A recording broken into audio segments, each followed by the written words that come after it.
You know that feeling, right? That quiet, everyday kind of evening.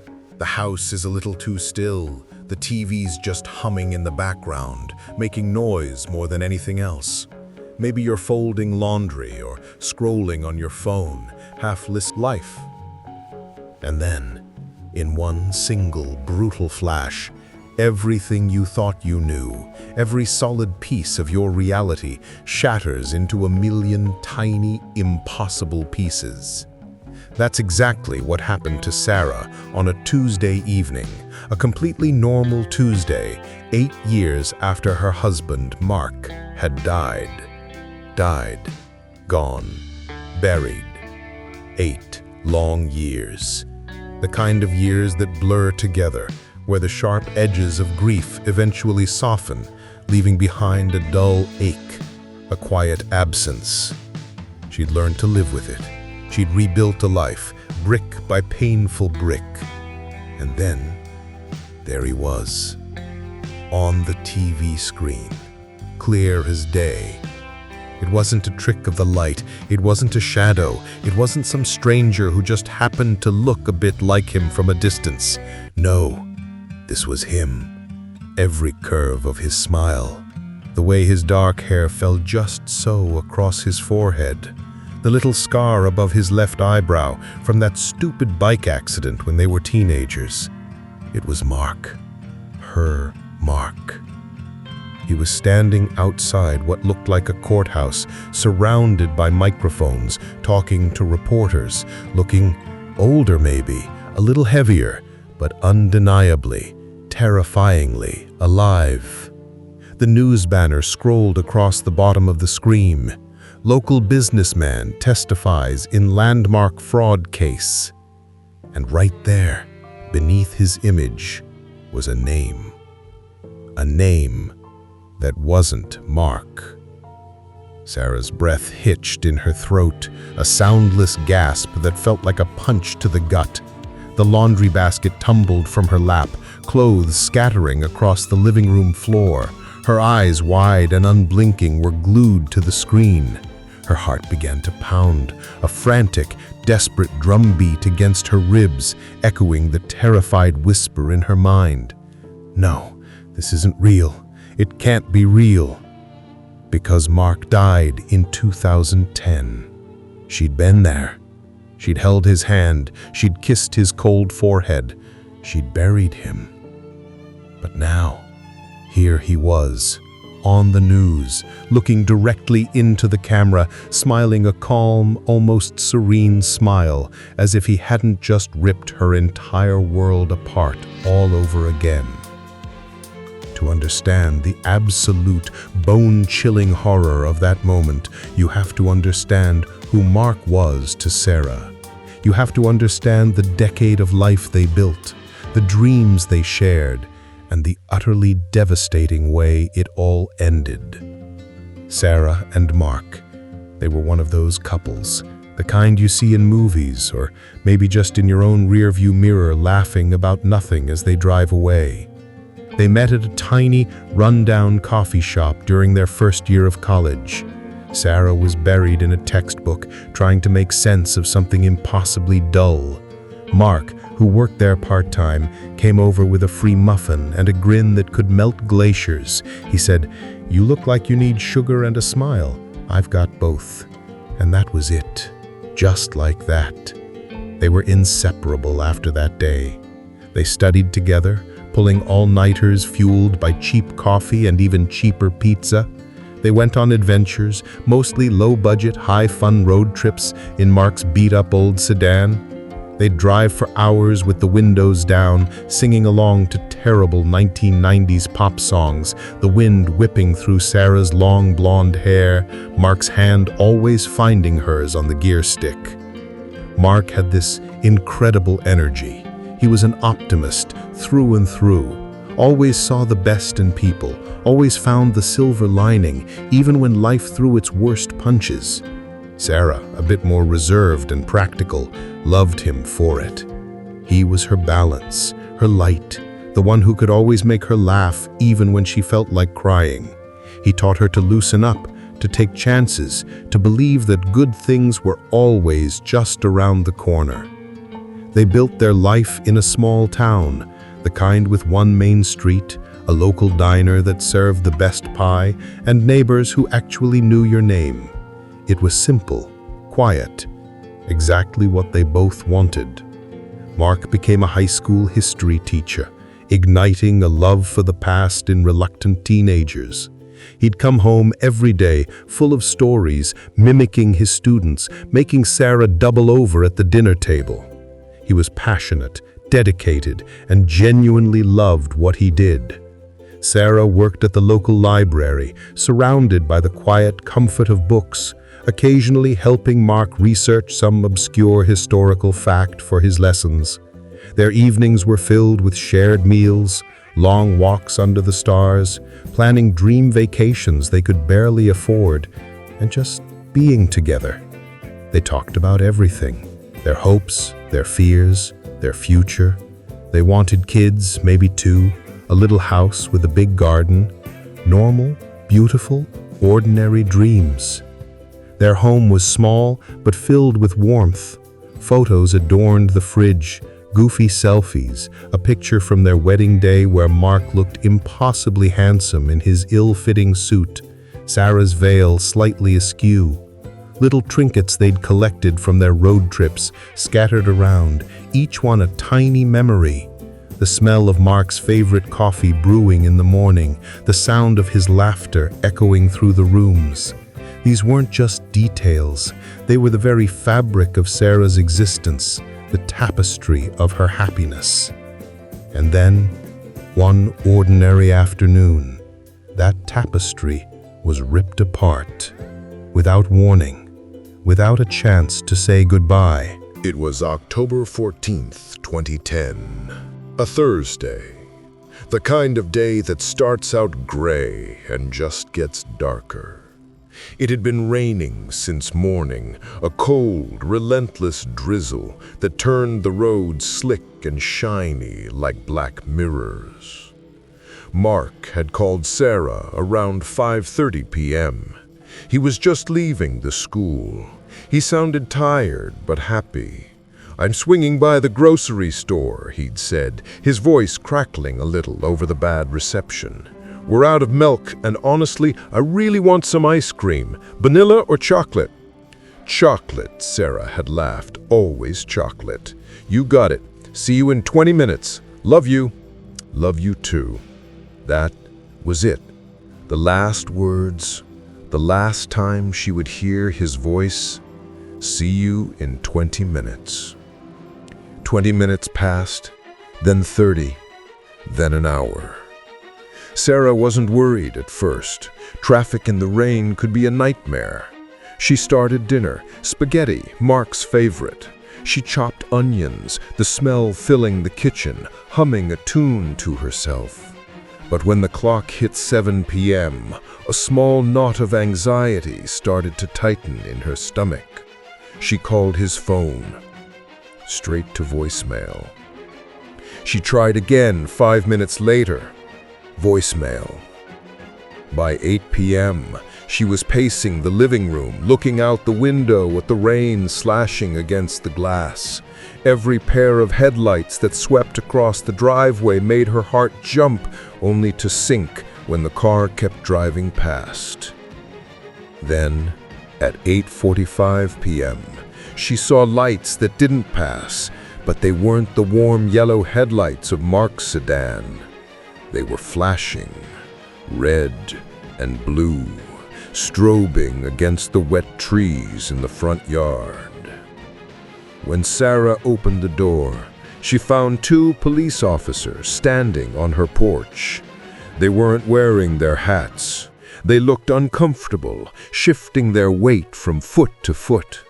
One of them, a younger officer, couldn't even look him in the eye. He was staring at his boots.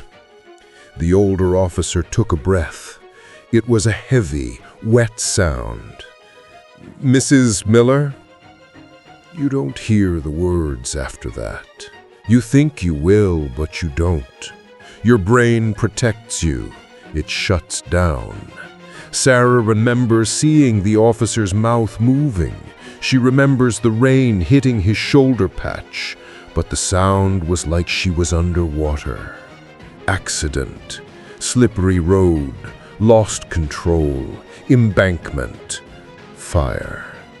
That last word broke through the silence. Fire.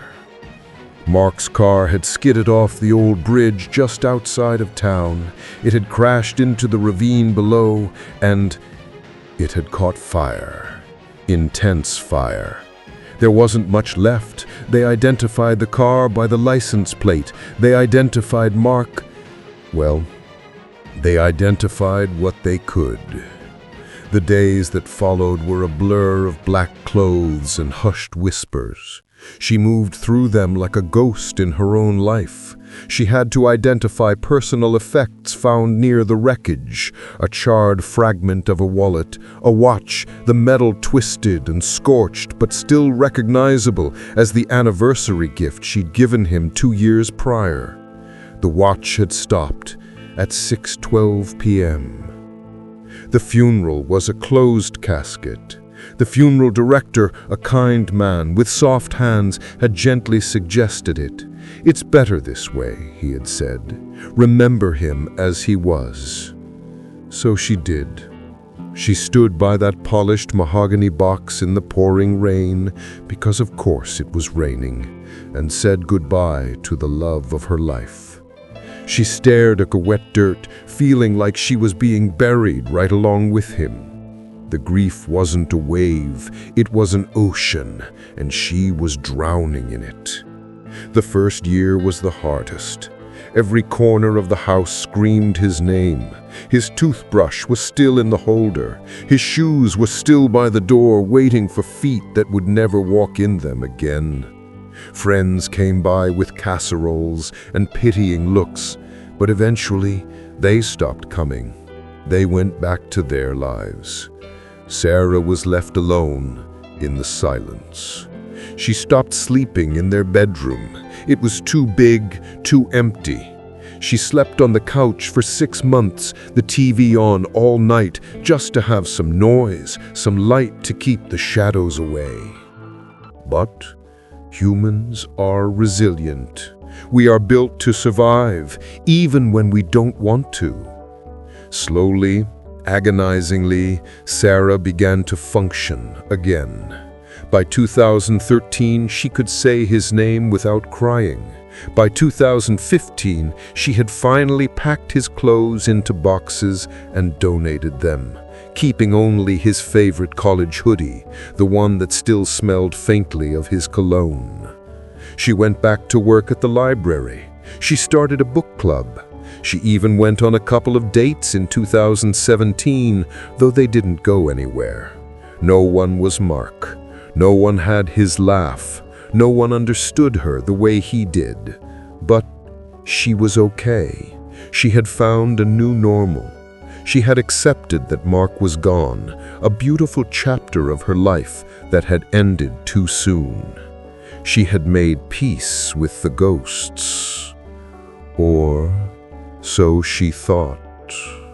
Which brings us back to that Tuesday evening, 8 years later.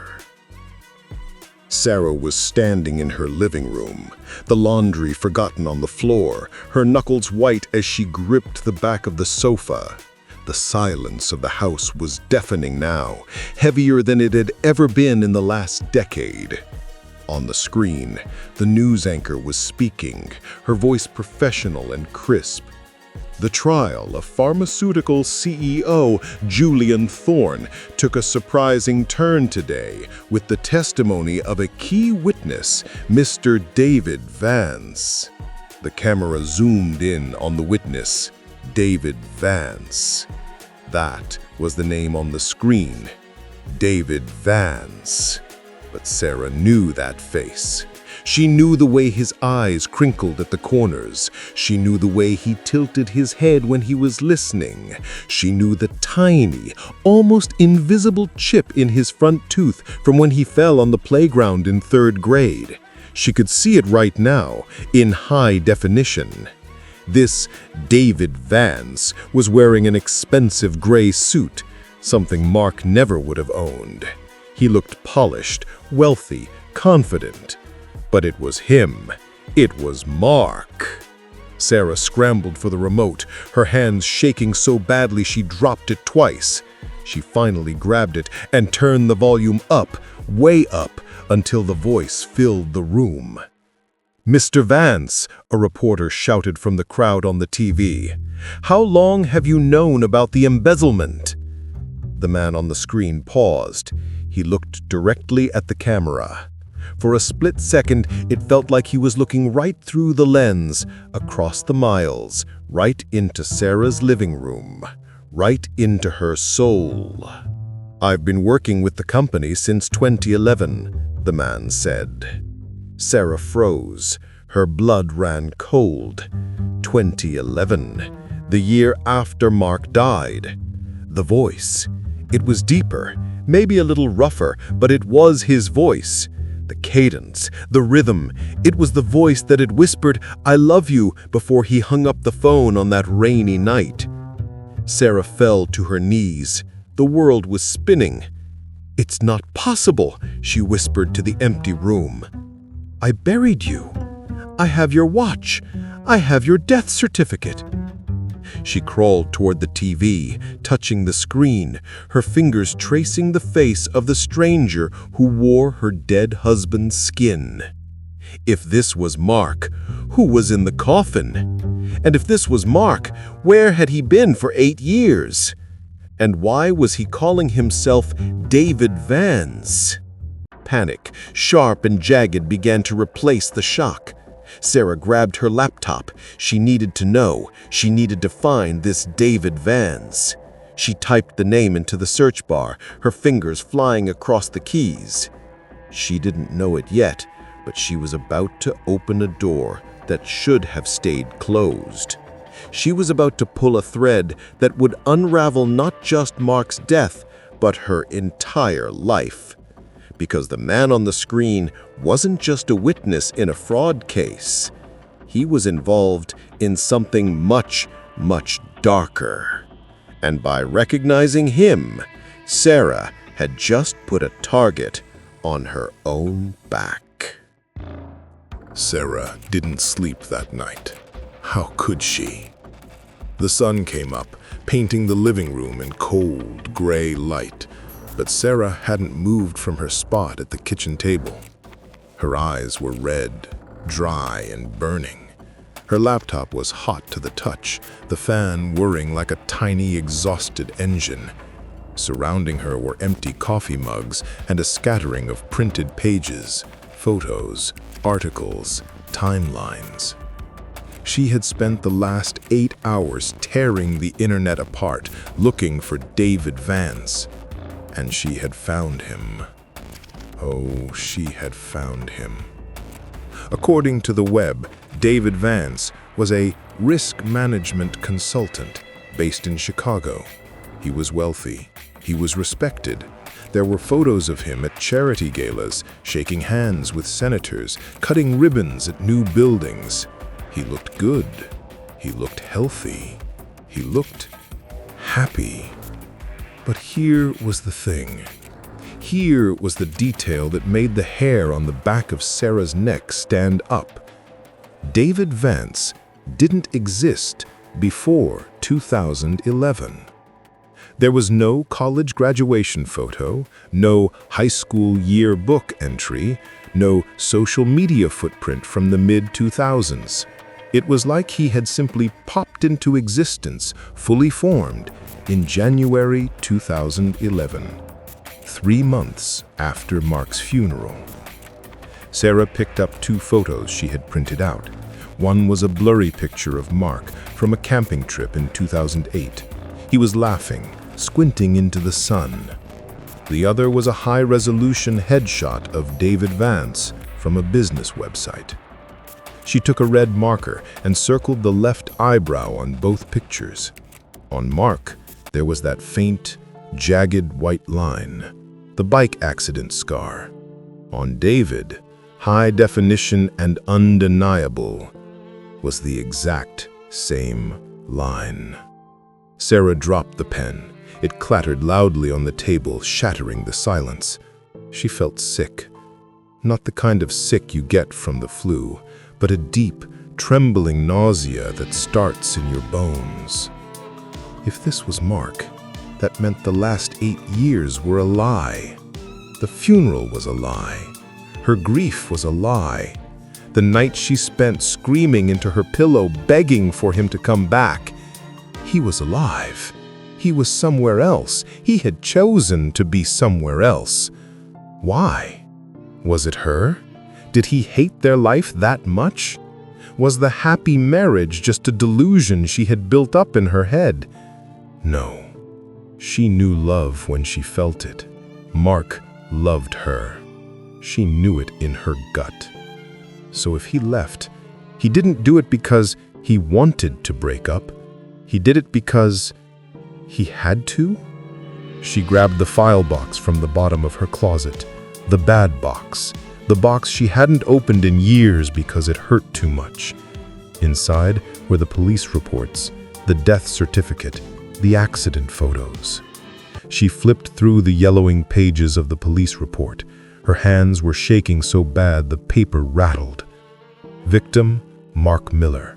Cause of death, blunt force trauma / incineration.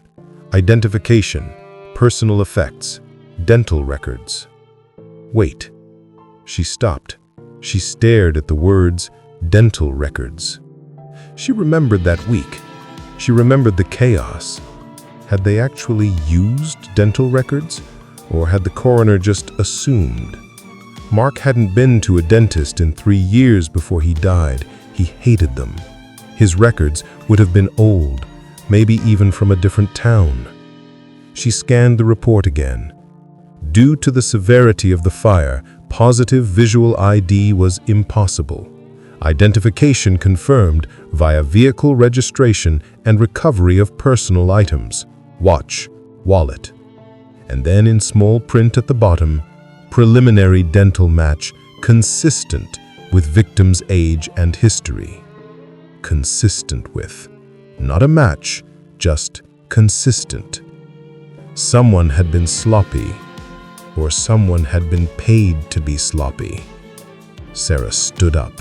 The room felt too small. The walls felt like they were closing in. She needed air. She walked to the window and pulled back the curtain to look out at the street. She lived on a quiet cul-de-sac. Usually the only traffic was the mail carrier or Mrs. Gable walking her poodle. But today, there was a car parked across the street. A black sedan, tinted windows. The engine was off, but she could see a silhouette in the driver's seat. Sarah froze. How long had that car been there? She let the curtain fall back, her heart hammering against her ribs like a trapped bird. "You're being paranoid," she told herself. "It's just a neighbor's guest. It's just a delivery driver taking a break." But deep down, a primal instinct was screaming at her. The kind of instinct that kept our ancestors from being eaten by lions. Run. She went back to the computer. She stared at David Vance's face, Mark's face. He was in Chicago. That was a 4-hour flight. If she stayed here, she would go crazy. If she stayed here, she'd spend the rest of her life wondering. And if someone was watching her, staying here might not be safe. She made a decision. It was impulsive, reckless, and probably dangerous. But she was done being the grieving widow. She was done being the victim. She opened a new tab and booked a one-way ticket to Chicago for that evening. She didn't pack a suitcase, just a backpack, her laptop, the file box, and the little pepper spray keychain her dad had given her years ago. She didn't call her mom. She didn't call her best friend.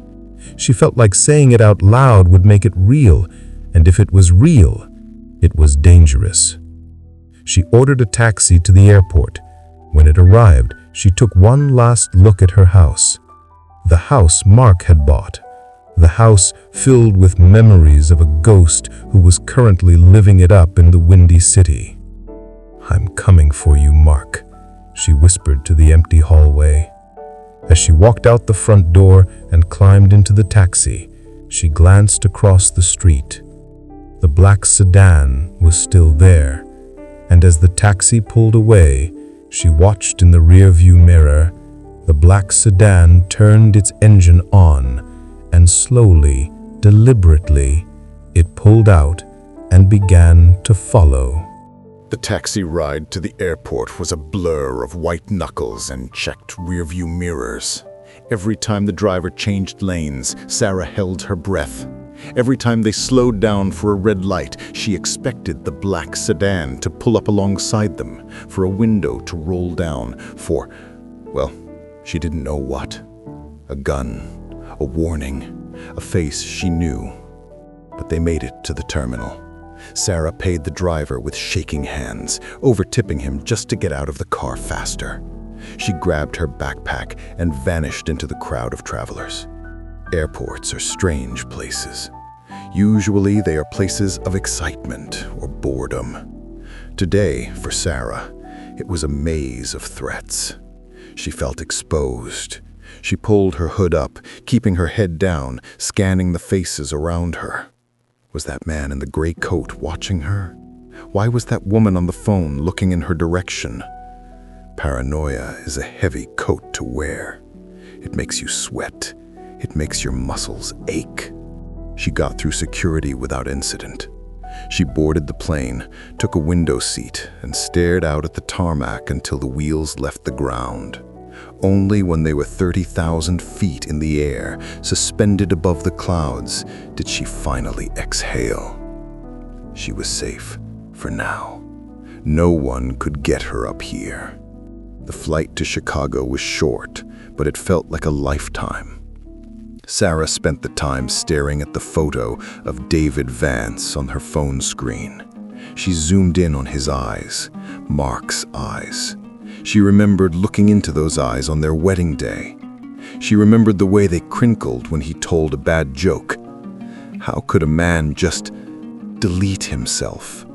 How could he erase the woman he loved from his history? When she landed in Chicago, the city hit her like a physical blow. It was cold, a biting, wet wind coming off the lake that cut right through her jacket. The noise was aggressive, horns honking, sirens wailing, the constant rumble of trains. It was a million miles away from the quiet, leafy streets of her hometown. It was the perfect place to hide. It was the perfect place to disappear. Sarah checked into a cheap motel near the airport. She didn't want to use her credit card at a nice hotel. She was learning. She paid cash. The room smelled like stale cigarettes and lemon cleaner, but it had a lock on the door. She opened her laptop. She had an address. 150 North Riverside Plaza. It was a high-end office tower downtown. According to the website, Vance Risk Management had a suite on the 44th floor. Sarah didn't sleep. She showered, washing the travel grime off, and changed into dark clothes. Jeans, black boots, a dark sweater. She looked in the mirror.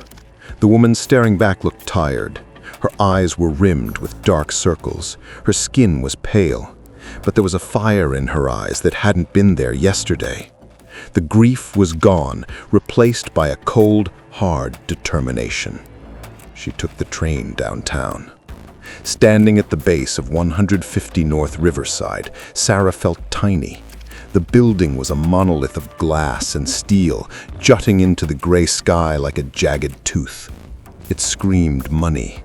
It screamed power. She couldn't just walk in. There was a security desk, turnstiles, guards in blazers with earpieces. She would need to wait. She found a coffee shop across the street with a clear view of the main entrance. She bought a black coffee she didn't intend to drink and sat by the window. She waited. 1 hour. 2 hours. People streamed in and out.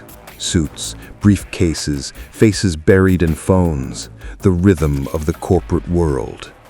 And then, at 12:15 p.m., the revolving doors spun and time stopped. It was him. He was walking out with two other men. They were laughing. Seeing him on a TV screen was one thing. Seeing him in the flesh 50 feet away was something else entirely. It was like seeing a ghost. Sarah felt all the air leave her lungs. He looked substantial, real. He was wearing a long camel-haired coat that looked expensive. His hair was shorter, styled with expensive product. He looked heavier than Mark, broader in the shoulders. But it was the walk, that distinctive, slightly loping stride. Mark had a weird walk, a little bounce in his knee injury, and this man, this David Vance, had the exact same bounce. Sarah stood up, her chair scraping loudly against the floor. People looked at her, but she didn't care. She slapped a $5 bill on the table and ran out the door. The wind hit her face. She didn't feel it. All she saw was the camel-haired coat moving down the sidewalk. She had to get closer. She had to see his eyes. She had to know if he would recognize her. She merged into the crowd, keeping a safe distance. He was walking fast, heading towards a waiting black SUV parked at the curb. No, she thought, don't get in the car, don't leave. She picked up her pace, practically running now, dodging tourists and businessmen. Mark! The name ripped out of her throat before she could stop it. It wasn't a question. It was a scream. Mark! Ahead of her, the man in the camel coat froze. He didn't turn around immediately. He stopped, his hand on the door handle of the SUV. His shoulders went rigid. The two men with him looked back, confused. They looked at Sarah, this wild-eyed woman, running towards them. Then, slowly, the man turned. He looked right at her. For 3 seconds, the world went silent. The traffic noise faded. The wind stopped. It was just Sarah and Mark staring at each other across 10 feet of concrete. In his eyes, Sarah expected to see confusion. She expected him to look at her like a stranger, to say, "I'm sorry, do I know you?" But she didn't see confusion. She saw horror. His face drained of color. His eyes went wide, filled with a raw, terrifying recognition. He knew her. He absolutely knew her. And then he did something that chilled her to the bone. He didn't step toward her. He didn't say her name. He looked past her, over her shoulder, scanning the street behind her with panicked eyes. He looked terrified, not of her, but for her. His mouth formed one word. He didn't say it out loud, but Sarah saw the shape of it perfectly. Run. Before Sarah could process what that meant, one of the men with him, a large man with a buzz cut, grabbed Mark by the arm and practically shoved him into the backseat of the SUV. The door slammed shut. The car peeled away from the curb, tires screeching, merging aggressively into traffic. Sarah stood there, stunned, her hand reaching out towards the empty space where her dead husband had just been standing. Run? Why did he say run? A sudden vibration in her pocket made her jump. She pulled out her phone. It was a text message from an unknown number. Sarah opened it. There was no text, just a picture. It was a photo taken from behind her. It showed Sarah sitting in the coffee shop across the street just moments ago. The timestamp was 12:05 p.m. Whoever was watching her wasn't back home. They weren't in the black sedan in her driveway. They were here, in Chicago, right now. Sarah spun around, scanning the crowd, her heart hammering a frantic rhythm against her ribs. A sea of faces, strangers, tourists. But then she saw him, standing on the corner, by the newsstand. A man in a gray hoodie, hands in his pockets. He wasn't looking at his phone. He wasn't looking at the traffic. He was looking directly at her. And when he saw her lock eyes with him, he smiled, a cold, flat smile, and he started walking toward her. The man in the gray hoodie didn't run, he just walked, but his walk was deliberate, predatory, like a wolf closing in on a deer. Sarah's blood ran cold. Every fiber of her being screamed danger. She didn't wait. She didn't think. She just turned and ran. She ran blindly, pushing through the lunchtime crowd, mumbling apologies as she bumped into people.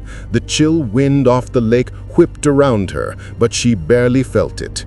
Her lungs burned, her legs ached, but the image of that man's cold smile and Mark's terrified plea to run fueled her desperate escape. She ducked into an alleyway, hoping to lose him, but it was a dead end. Dumpsters, graffiti, the smell of stale garbage. Panicked, she scrambled back out. He was still there, closer now. Sarah saw a train station entrance, subterranean, crowds, a chance to disappear. She flew down the escalator, her feet barely touching the steps. The platform was packed with commuters. The rumble of an approaching train filled the underground space. Sarah shoved her way to the front, pushing past people, her eyes darting back to the escalator. He was there, stepping onto the escalator, not running, still just walking, but never breaking eye contact. The train screeched to a halt. The doors hissed open. Sarah squeezed inside, barely making it before the doors closed behind her. She pressed herself against the window, her breath fogging the glass, and looked out. The man in the gray hoodie was standing on the platform, staring at the train. He didn't get on. He just stood there, watching her car pull away. His face was expressionless, but in his eyes, Sarah saw something worse than anger. She saw patience, the chilling patience of someone who knew they would get their prey eventually. Sarah rode the train for several stops, her heart slowly easing its frantic pace, but the fear remained a cold, heavy lump in her stomach. She got off at a random station, emerging into a new part of the city. She needed to think. She needed to understand. Mark, her dead husband, had seen her, and his immediate reaction wasn't joy or confusion or even anger. It was terror. He hadn't just run from her, he had run for her. He had warned her. This wasn't about him leaving her. This was about him being in trouble. Deep, dangerous trouble. And now, by showing up, by calling his name, she had dragged herself right into the middle of it. She pulled out her phone. The text message with her photo still chilled her. Someone had been watching her before she even saw Mark on the news. They had followed her from her quiet hometown all the way to Chicago. Who were they? What did they want? And what did it have to do with Mark? Or rather, David Vance? Sarah found a quiet park bench tucked away behind a fountain. The cold air made her shiver, but she needed to focus. She needed to connect the dots. Mark's death? A fiery car crash, hard to identify, preliminary dental match. Mark's reappearance as David Vance, a wealthy risk management consultant tied to a major fraud case. The warning, run. The tale, someone watching her, now actively pursuing her. This wasn't some elaborate breakup stunt. This was bigger. This was an orchestrated death, a fake death. But why? And what was David Vance's role in the fraud case? Was he a perpetrator or a witness? Mark had testified against someone. Her phone buzzed. Another text, unknown number. This time it was a short, coded message. Library, Old Oak, 8 p.m. solo. Don't tell anyone. Sarah stared at the message. Her mind raced. The library? Her old library back home? No, that was too far. There had to be a library here in Chicago. And Old Oak? A street name? A park? A rendezvous point? Her finger hovered over the delete button. It could be a trap, a way to lure her to a secluded spot. The man in the gray hoodie could be waiting. But then she thought of Mark's terrified face, his silent plea, "Run." If someone wanted to hurt her, they could have done it already. She was alone in a strange city. This message, cryptic as it was, felt like a lifeline. It felt like help. And who would know about Old Oak? A memory surfaced. Mark, always a history buff, had loved local lore. On one of their road trips, they had stopped in a small town with an ancient library. Inside, a plaque had read, "Founded by the Old Oak Society." It was a secret society, a group of scholars and protectors of knowledge. Mark had always joked about wanting to join them. Could this be connected? Was someone from his past reaching out? Someone who knew about his connection to such obscure things? Or was it him? Was it Mark, trying to warn her or guide her without directly contacting her? It would explain why he didn't call or use his David Vance phone. He was being watched too. Sarah decided to take the risk. If this was her only chance to get answers, she had to take it. She spent the next few hours in a cheap diner, nursing a lukewarm coffee, trying to blend in. She pulled her hood up, kept her eyes on the door, and tried to think. What questions would she ask? What would she do if it was a trap? As 8 p.m. approached, Sarah found herself outside the Chicago Public Library, a magnificent old building with imposing stone pillars and intricate carvings. It looked like something out of a movie. Across the street, in a small, well-lit square, stood an enormous ancient oak tree. Its gnarled branches reached out like skeletal fingers against the night sky. Old Oak. The square was deserted. A few streetlights hummed. The fountain gurgled softly. Sarah walked towards the tree, her heart pounding a heavy rhythm in her chest. Every shadow seemed to shift. Every creak of a branch sounded like a footstep. She stood beneath the old oak, craning her neck to look up at its massive trunk. "Hello?" she whispered, her voice barely audible over the rush of the city. Silence. She waited for a full minute, her body tense, ready to bolt. Then, a voice, low and calm, coming from the shadows of the tree. "Sarah Miller, you're either incredibly brave or incredibly foolish." Sarah spun around. A figure emerged from behind the tree. It wasn't Mark. It wasn't the man in the gray hoodie. It was an older woman. Her face was lined, but her eyes were sharp, intelligent, and piercing.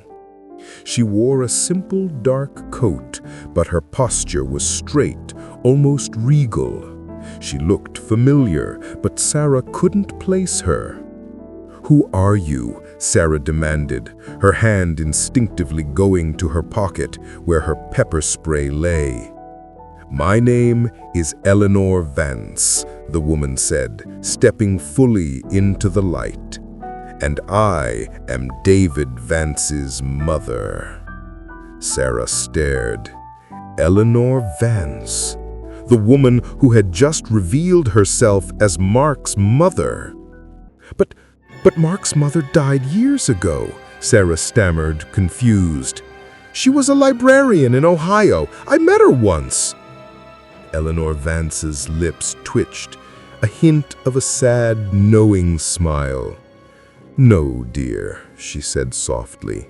That was my story, the one they told you. Just like Mark's death was a story, and yours, if you're not careful, will be next. Eleanor stepped closer, her voice dropping to a conspiratorial whisper. You have no idea what you've stumbled into, do you? Mark didn't die in 2010. He disappeared because he was running. And now, because of you, they know where he is, and they're coming for both of you. Sarah felt the blood drain from her face. The wind under the old oak tree suddenly felt biting, freezing against her skin. Coming for us? Sarah whispered. Who are they? Eleanor didn't answer immediately.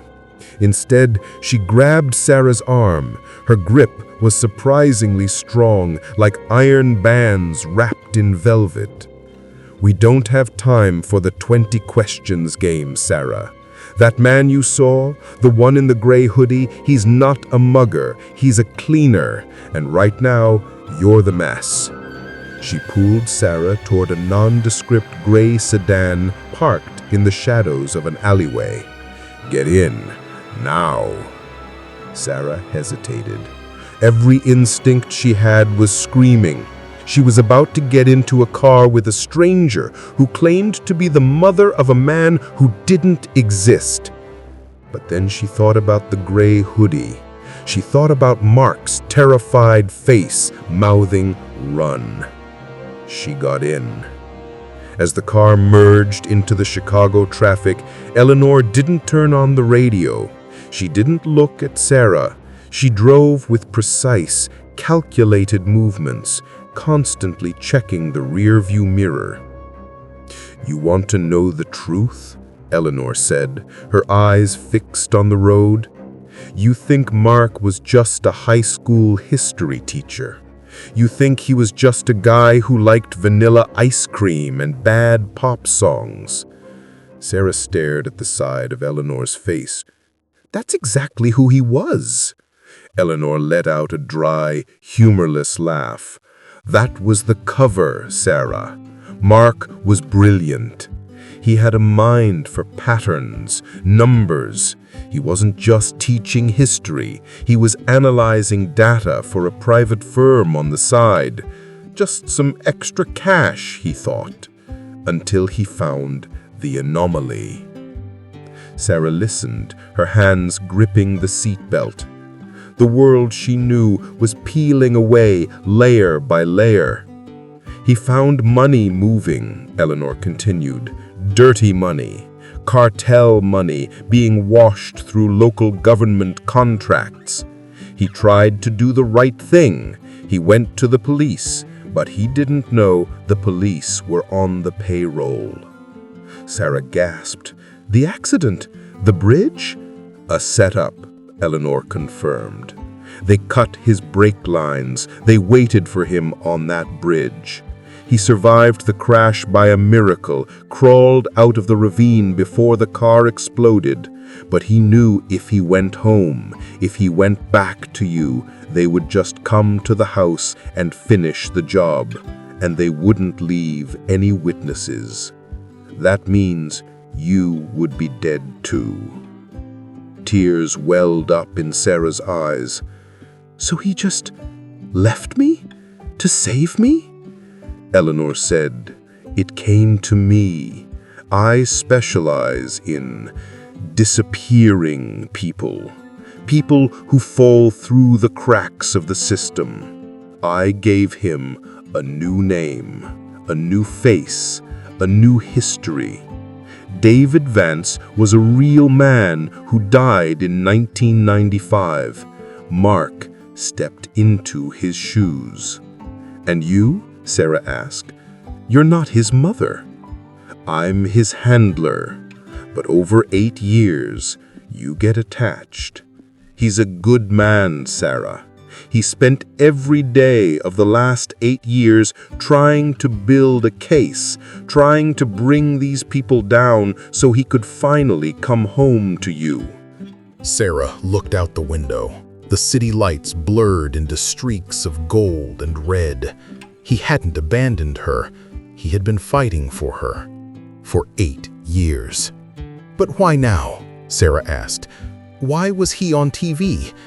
Because he thought it was over, Eleanor said, her voice tightening. The trial, the testimony, it was supposed to be the final nail in the coffin for the people hunting him. He thought it was safe to come into the light, but he was wrong. The network is bigger than he thought, and by recognizing him, by coming here, you just walked onto the battlefield. Suddenly, Eleanor slammed on the brakes. Sarah was thrown forward against the seatbelt. "What? Get down!" Eleanor screamed. Crack! The back windshield shattered. A spider web of glass exploded into the back seat. Sarah screamed, ducking her head between her knees. "Hold on!" Eleanor yelled, slamming the car into reverse. Tires screeched against the asphalt. Eleanor spun the wheel, whipping the car around in a tight J-turn, throwing them back into the flow of traffic. Sarah risked a glance up. Through the shattered rear window, she saw a black motorcycle weaving through the cars behind them. The rider wore a black helmet and a dark jacket. "Is that him?" Sarah shrieked. "The man in the hoodie?" "It's his partner," Eleanor grunted, swerving across 3 lanes to take a sharp exit ramp. "We've been burned. They were tracking my car." The chase was on. This wasn't a movie. This was metal and speed and terror. Eleanor drove like a professional stunt driver, running red lights, cutting through gas stations. "Where are we going?" Sarah cried, clutching the dashboard. "The only place left," Eleanor said, her face grim. "Mark has a safe house, an extraction point. If we can get there before they do, we can get you both out." "Out where?" "Out of the country," Eleanor said. "For good."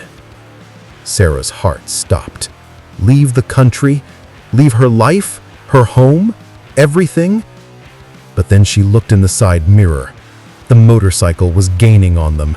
The rider raised a hand, pointing something black and metallic at their tires. "They're going to shoot out the tires!" Eleanor yelled. "Brace yourself, Sarah!" Eleanor yanked the wheel hard to the right, aiming for a narrow gap between 2 construction barriers. The car slammed through a plastic pylon, bouncing violently as they careened onto a lower service road underneath the highway. The sudden turn caught the motorcyclist off guard. He overshot the exit, disappearing down the main highway. Eleanor didn't slow down. She navigated the dark industrial underbelly of Chicago, twisting through warehouse districts until she finally pulled into a rusted, abandoned parking garage. She killed the engine. The silence that followed was heavy and ringing. "Did we lose them?" Sarah whispered. "For a few minutes," Eleanor said, breathing hard. "Come on, we have to move on foot. He's waiting for us." They got out of the car. The garage was cold, smelling of oil and damp concrete. Eleanor led Sarah toward a heavy steel door at the back of the facility. She punched a code into a keypad. The door clicked open. They stepped into a small, dimly lit room. It looked like a bunker. There were monitors on the wall, a cot in the corner, and stacks of files on a metal desk. And standing in the middle of the room, pacing back and forth, was Mark. He looked up as the door opened. He wasn't wearing the expensive suit from the TV anymore. He was wearing jeans and a t-shirt, looking just like the man Sarah had married, the man she had buried. He froze when he saw her, his eyes filled with a mixture of devastating love and absolute terror. "Sarah," he choked out. Sarah didn't run to him. She didn't scream. She just stood there shaking, looking at the ghost she had loved for a decade. "You're alive," she whispered. Mark took a step forward, his hands reaching out. "Sarah, I am so sorry. I never wanted this. I never wanted you to be part of this." "But we don't have time for reunions," Eleanor barked, moving to the bank of monitors. "They're pinging the location. We maybe have 10 minutes before a hit squad is at the front door." Mark looked at Eleanor, then back at Sarah. "She's right. We have to go. There's a boat waiting at the harbor. If we make it to the water, we disappear. If we stay here..." He didn't finish the sentence. He didn't have to. Sarah looked at Mark. Then she looked at the door they had just come through. She had a choice. She could turn around, walk out that door, and try to explain this to the police. She could try to go back to her quiet life, her library job, her empty house. Or she could go with the dead man. She could become a ghost too. Mark held out his hand. "Trust me," he said. "One last time. Trust me." Sarah looked at his hand, the hand she had held at the altar. She took it. "Let's go," Sarah said. But just as they turned to leave, the bank of monitors on the wall flickered. One of the cameras showed the front entrance of the parking garage. A black van had just pulled up. 4 men jumped out. They weren't wearing police uniforms. They were wearing tactical gear, and they were carrying assault rifles. "They're here," Eleanor said, her voice dropping to a whisper. "They're already here." Mark grabbed a heavy metal pipe from the corner of the room. He looked at Sarah, his eyes hardening. The teacher history was gone. The survivor was back. "Eleanor," Mark said, "is there a back way?" "The ventilation shaft," Eleanor pointed, to a grate high on the wall. "It leads to the alley, but it's tight." "Go," Mark said to Sarah. "You and Eleanor go. I'll hold them off." "No," Sarah screamed, grabbing his arm. "I am not losing you again. I am not burying you twice." The sparks were the first thing. They showered into the small bunker room like frantic, angry fireflies as the blowtorch cut through the heavy steel door from the outside. The metal groaned, glowing a terrifying cherry red. They had seconds, maybe 10, maybe less. Mark looked at Sarah. He looked at the woman he had died to protect, the woman who had just walked into the mouth of the wolf to find him. And now, because of that love, they were trapped. "The hatch!" Mark yelled, grabbing the rusted iron ring on the floor. He pulled with everything he had, veins popping in his neck. With a screech of tearing metal and ancient grime, the floor gave way. A dark, dank hole opened up beneath them. It smelled of rot and old river water. "Jump!" Mark screamed over the roar of the torch. "Sarah, go!" Sarah didn't hesitate. She swung her legs over the edge and dropped into the blackness. Mark turned to grab Eleanor's arm, but Eleanor wasn't moving toward the hole. She was standing by the metal desk, her fingers flying across a keypad. She looked up at Mark, and for the first time since Sarah had met her, the hard, tactical edge was gone from her eyes. She looked calm, eerily calm. "I'm not coming, Mark," she said softly. "What? Don't be stupid," Mark shouted, reaching for her. "Get in the hole!" Eleanor shook her head. She reached into her pocket and pulled out a small silver remote. "If they follow you down that tunnel, they will catch you. They have thermal scopes. They have dogs. Someone has to close the door behind you." Mark froze. He understood. "Eleanor, no! You were the son I never had," Eleanor said, a sad smile touching her lips. "Now go be a husband." Clang! The steel door buckled. A boot kicked against it. "Go!" Eleanor roared.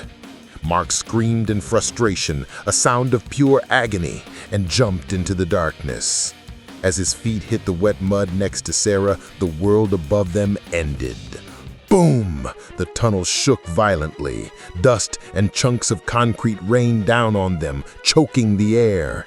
The entrance to the shaft collapsed, burying Eleanor and the men breaking in under tons of rubble. Silence followed, a heavy, ringing silence that felt louder than the explosion. Mark stared at the wall of dirt that now separated him from the woman who had kept him alive for a decade. He stood there, paralyzed by the weight of the sacrifice. Sarah grabbed his hand. Her grip was hard. Her eyes were fierce. "We have to move," she whispered, pulling him. "Don't let her do that for nothing. Run!" And they ran. They splashed through ankle-deep sludge, sprinting through the pitch-black smuggling tunnel. It was a nightmare of claustrophobia. The air was thin and cold. Their lungs burned. Their legs screamed, but the adrenaline pushed them forward. They ran until the smell of dust was replaced by the smell of gasoline and fresh water. Ahead, a grate filtered moonlight into the tunnel.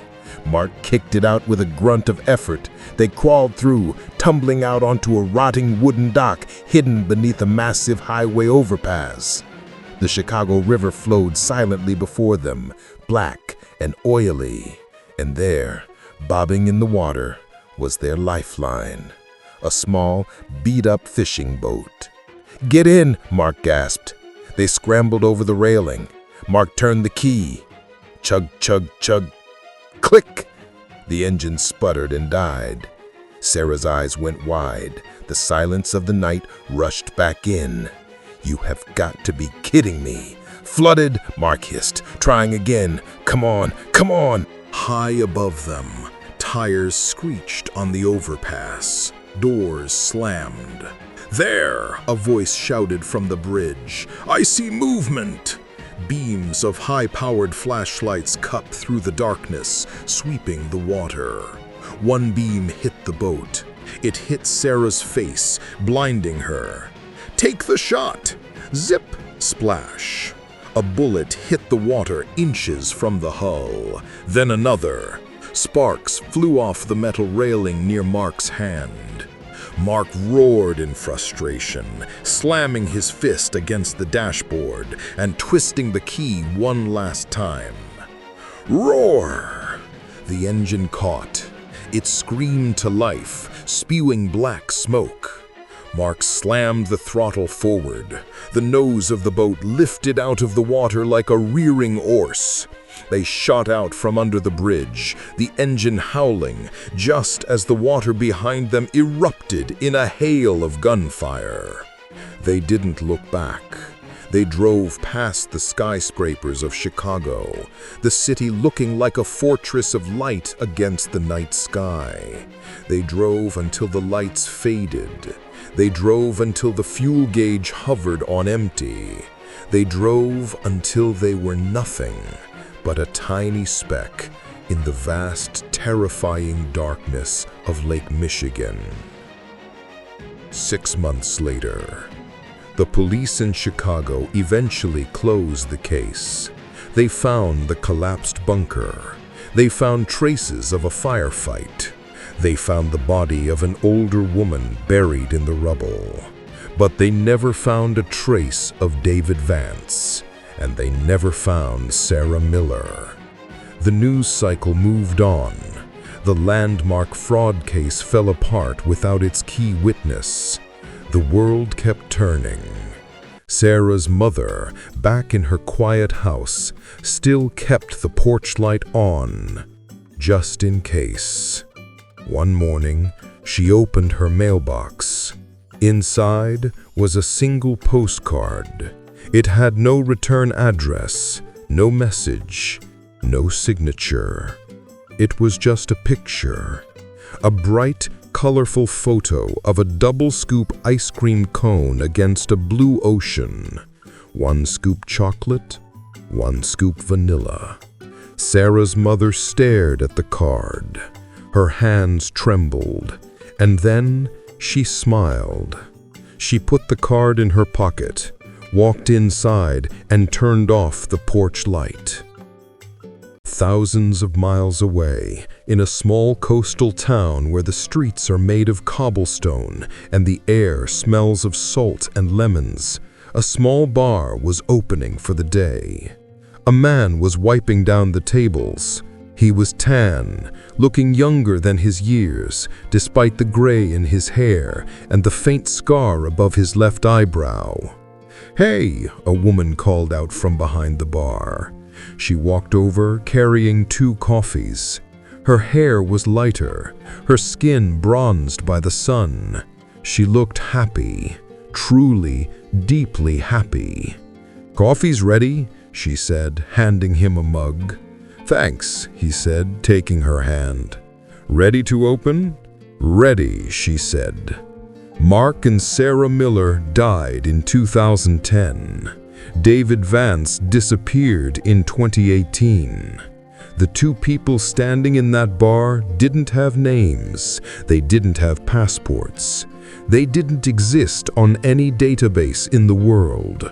They were ghosts. But as they stood there, watching the sun rise over an ocean that wasn't Lake Michigan, holding hands in a life they had stolen back from the jaws of death, they realized something. Being a ghost isn't so bad, especially when you have someone to haunt the world with.